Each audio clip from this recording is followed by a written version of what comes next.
This is a congressional map of Pennsylvania's 7th District. So is this, and also this. So why does it keep changing? In this case, it's called gerrymandering, and here's how it impacts our democracy.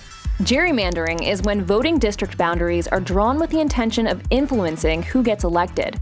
So instead of voters choosing the representatives, representatives choose their voters. Black Americans should take offense whenever they hear a white Republican speak on how their vote is being stolen when they have elected officials who have continuously worked to deny black people their access to the voting ballot. They have elected public officials who have done things such as gerrymandering in order to prevent black people from having their proper representation in Congress.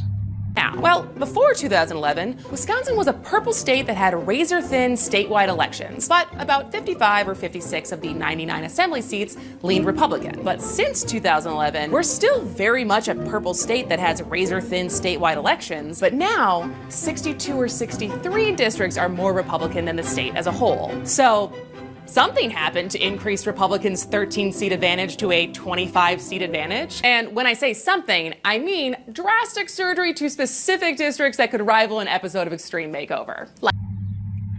But now they're having complaints and saying and feeling as if their vote was being stolen, all the while refusing to confront the activities of the people that they choose to empower and how those actions negatively affect black people when it comes to us having proper representation.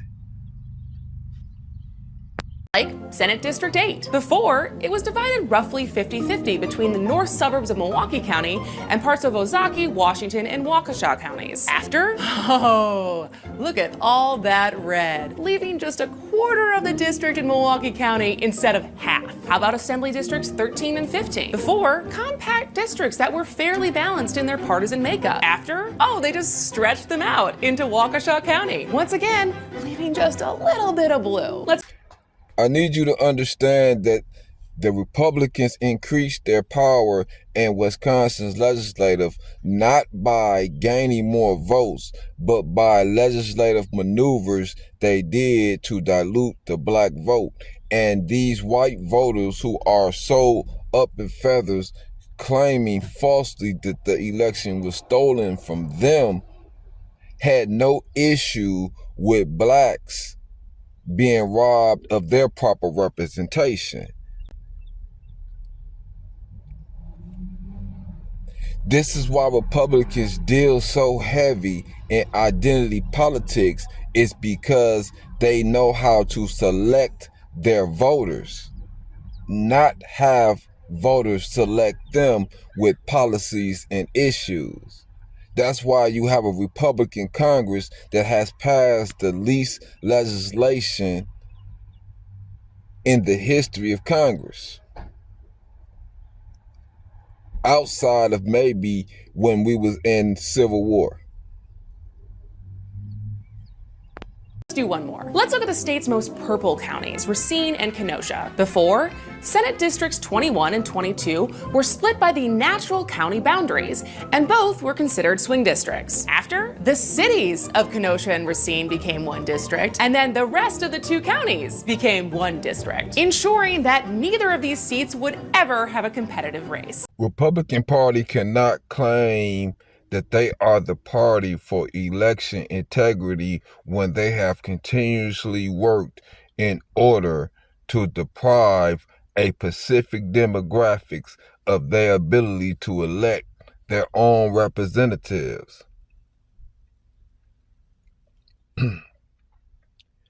And we should take offense every time you hear one of them say such ignorant statements as if they stand for election integrity, when the truth is what they stand for is denying you access to the ballot. this map has a problem. It's a map of Alabama's 7 congressional districts that are a result of gerrymandering, meaning these lines have been drawn in a way that favors one political party, in this case, Republicans. A lot of the time, gerrymandering is visually obvious, like when it produces weird-looking districts like this. In Alabama, there's one district that kind of looks like a dolphin. But the problem with this map is actually much harder to spot until you bring in another map. This one shows Alabama's black population. Now, mash these two maps together and you'll see that one of the districts has most of the black population. On June 8th, in a decision that was called unexpected, a surprise, and a victory for voting rights advocates, the U.S. Supreme Court struck down this map for being illegal. So what exactly? The map was shut down as being illegal because one of the things that our ancestors fought for was proper political representation. And according to that map, blacks would not be getting proper political representation because they would only be getting the representation of 1/7 of the population when they're actually a somewhat of a third of the population. So a fair map would mean 2 representatives. Exactly is so bad about this map? And why is this decision such a big deal? The Voting Rights Act of 1965 said a number of things, but it had 2 main pillars. One said that certain parts of the country had to get permission from the federal government before changing any of their voting laws. In 2013, that part of the law was struck down by the Supreme Court, and these places were now free to pass new voting restrictions and close hundreds of polling locations without any oversight, and a lot of them did.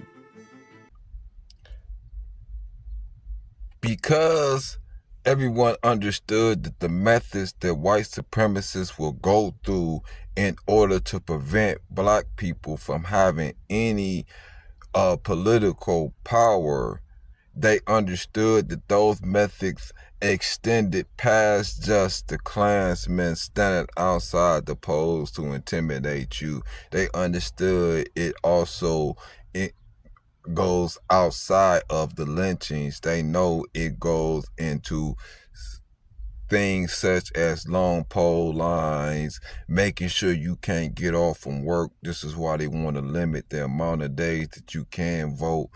They understand all these things is meant to limit your access to the ballot. But do these white Republicans have an issue with that? You being the foundation of America. They do not have an issue with you being restricted access to the ballot. So I do not want to hear any right Republican talking to me about a stolen election when you have no issue with these methods being applied to the black community. The vote in the Supreme Court was 5-4, the 5 conservative justices over the 4 liberal justices. And voting lines and wait times have been getting longer and longer, and there is a reason for that. Voting should take no longer than 30 minutes, according to the Presidential Commission on Election Administration.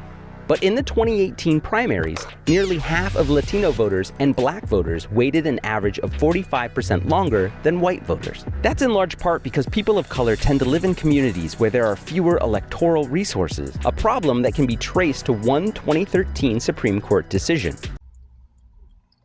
I need you to understand, I'm not a Democrat, but as a black man, how can you vote for a party that overwhelmingly has worked tirelessly to deny your community as a collective access to the ballot? How can you as a black man support a community that goes against everything that our people have fought for throughout the entire civil rights movement? How can you oppose what Medgar Evers died for in such a way that you will support the people who are trying to take away our right to vote? Why is it that you as a black person would think that white people want best for you or know best for you? Because the Republican Party is overwhelmingly white. And people say, why do black people vote Democrats? And Democrats have betrayed the black community on many occasions. It's because you white Republicans do not leave us any option, and we have not come together to create a third party for ourselves is what we really need to do. Because the Republican Party is not even an option.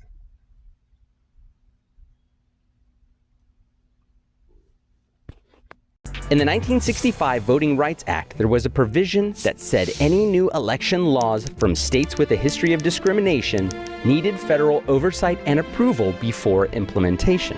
The provision was meant to be temporary, but was renewed several times due to its success in decreasing the voter turnout gap between whites and black Americans. But in 2013, the Supreme Court overturned it, citing rising voter turnout rates in minority neighborhoods. In other words, the provision was deemed no longer needed. 24 hours after the Supreme Court decision, Texas, Mississippi, and Alabama enforced photo ID laws that previously were barred under the provision. What does that tell you for the former Southern Dixiecrat states to immediately close polling places after the Supreme Court ruling? What does that tell you about the current Republican Party? That tells you that the current Republican Party is no more than a political extension of the Ku Klux Klan, which was the old Southern Dixiecrat Party. They've continued the same political processes of discouraging and trying to prevent blacks from having the right to vote. Proponents of the law say these policies combat voter fraud, but 11% of eligible voters, mainly people who are young and in poorer rural neighborhoods, do not have government-issued photo IDs. Polling closures also increased since 2013. In Arizona and Georgia, 1 in 5 voting locations closed. In Texas, more than 1 in 10 closed. And in Louisiana and Mississippi, 1 in 20 closed. The closures mostly occurred in minority neighborhoods. And even with mail-in ballots, some states are not expanding the privilege during a nationwide pandemic, increasing fears that this year, voting might lead to less turnout or higher infection rates. Republicans are so extreme in their goal to limit your access to democracy that they try to leverage a world health pandemic against you in order to prevent you from being able to vote. This is just the same as using violence. And they was willing to sacrifice their own voters having to go out in a during this pandemic with an airborne disease.